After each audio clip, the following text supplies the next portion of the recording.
I mean, I think that numbers definitely have something to do with it, but also the position that the communities have been put in. I believe that there have been staggering examples of how the African American communities have been targeted from the Contra scandal that led to the crack epidemic, that led to the war on drugs, that led to mass incarceration, that lead to police brutality. That, like, I mean, time after time, we have insufficient education in our communities. We have less opportunities as far as financially. You're talking about structural. Institutional responsibility, and whenever this conversation comes up and people are talking about that structural and institutional, structural inequality based on institutional behavior in the past, we all know the history of this country. We know why black people are per capita less educated, less employed, et cetera, because of the pernicious effects of institutional racism, institutional racism, sorry.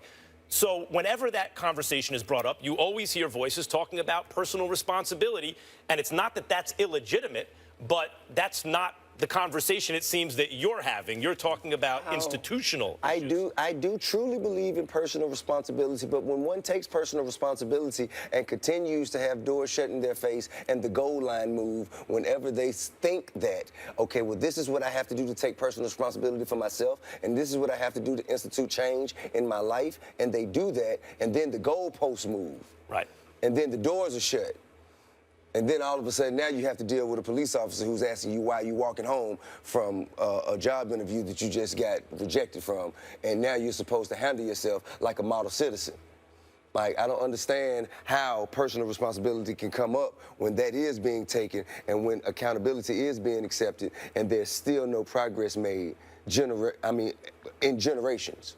The same things we're talking about now. You know, I listened to some tapes as I was recording my EP. The one thing I wanted to do is include some of our famous leaders who had spoken on our behalf over time. And I listened to a tape of Malcolm X, Martin Luther King, Edgar Evers. I did not hear Edgar Evers and Minister Farrakhan, but anyway, so Malcolm X is talking about police brutality as though he's talking about it right after Freddie Gray. It seems like he's talking about it right after Freddie Gray.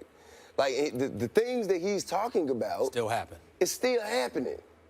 He's talking about the racial divide and the systemic inequalities in America.